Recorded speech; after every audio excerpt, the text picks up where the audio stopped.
గ్రంథములో చక్కటి మాటలు ఇక్కడ తెలియజేస్తూ ఉన్నారండి. అందుగురించే దేవుని యొక్క వాక్యము మనం ఏమని ప్రార్థన చేయాలంటే, ఇక్కడ చూడండి మరి 33లో 21లో మన ప్రాణం యెహోవా కొరకు కనిపెట్టుకొనుచున్నది, ఆయనే మనకు సహాయము, మనకు కేడేమనై ఉన్నాడు. యెహోవా మేము నీ కొరకు కనిపెట్టుచున్నాము, నీ కృప మా మీద ఉండునుగాక. దేని స్తోత్రం, హల్లెలూయా. అటువంటి ఆశీర్వాదము కొరకు మనం కనిపెట్టాలి. ఏ ఆశీర్వాదం అండి? దేవుడిచ్చే ఆశీర్వాదము.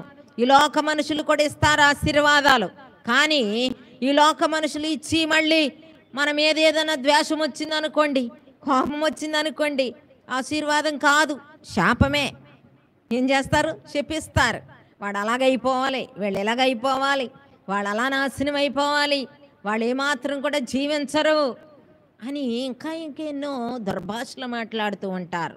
కానీ దేవుడు ఏమంటున్నాడంటే, యెహోవా మేము నీ కొరకు కనిపెట్టుచున్నాము, నీ కృప మా మీద ఉండునుగాక అని. ఎప్పుడైతే నువ్వు ఆశీర్వాదకరమైన మాట నీ నోట పలుకుతూ ఉంటుందో అప్పుడు నీకు ఏం కలుగుద్ది? ఆశీర్వాదమే. ఈ నోట ఏముంచాడంటే జీవ మరణాలు కూడా మన ముందుంచాడు దేవుడు. దేని స్తోత్రం, హల్లెలూయా. ఆ జీవమును మరణమును నీ ముందుంచి ఏమన్నాడు? ఏది కావాలో నువ్వు కోరుకో అంటున్నాడు. ఎందుకంటే మనం జీవాన్ని కోరుకుంటామా, మరణాన్ని కోరుకుంటామా? జీవమే కావాలనుకుంటాం. ఎంత వృద్ధాప్యంలో రేపో మాపో చనిపోయే వారు కూడా నేను బ్రతకాలనే కోరుకుంటారు. దేని స్తోత్రం, హల్లెలూయా. నీవు నేను కూడా మరి దీవించబడాలని, ఆశీర్వదించబడాలని, ఎంతగానో దేవుణ్ణి ఆయన సన్నిధిలో మనం జీవించాలని, ఆయన మాట ప్రకారంగా జీవించే వారిగా ఉండాలని ఎంతో ఆశతో ఉంటామండి. అందుకనే ఇక్కడ ఈ మాటలు సెలవిస్తూ ఉన్నాయి. దేని స్తోత్రం, హల్లెలూయా. ప్రతి ఒక్క విషయాల్లో కూడా దేవుని యొక్క ఆశీర్వాదము ప్రతి ఒక్క బిడ్డలు కూడా పొందుకోవాలి. దేవుడు ఏమంటున్నాడంటే మనుషులందరినీ కూడా ఏం చేస్తాడంటండి?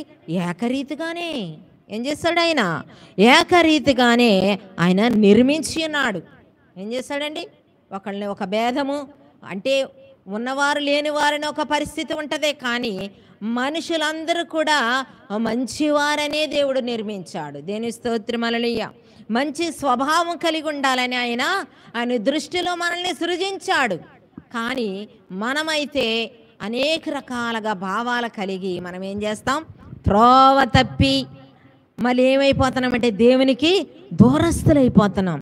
ఈ దూరస్తులైపోయినప్పుడే ఆయన యొక్క ఉగ్రతకు కానీ, ఆయన ఇచ్చే ఆశీర్వాదాలకు కానీ ఏమాత్రం కూడా మనము ఏమైపోతున్నాం? ఆశీర్వాదాలకు దూరం అయిపోయినప్పుడు ఆ యొక్క శాపం వస్తుంది, ఉగ్రత వస్తూ ఉంటుంది.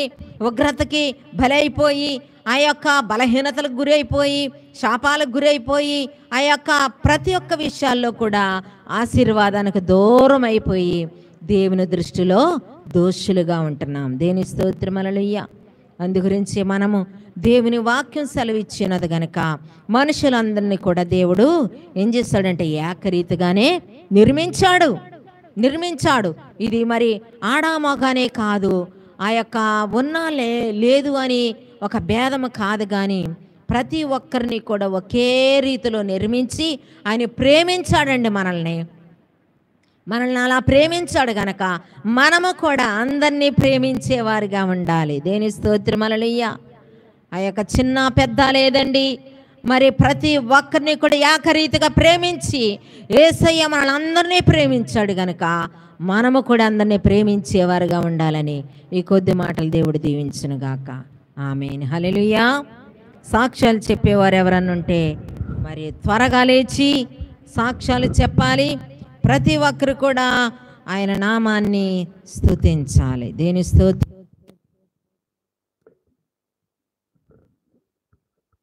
చెప్పేవారు రండి. దేవుడు చేసిన మేలులు ఏమైనా ఉన్నట్లయితే సాక్ష్యం చెప్పాలని ప్రేమపూర్వకంగా మరి మనవి చేస్తాం.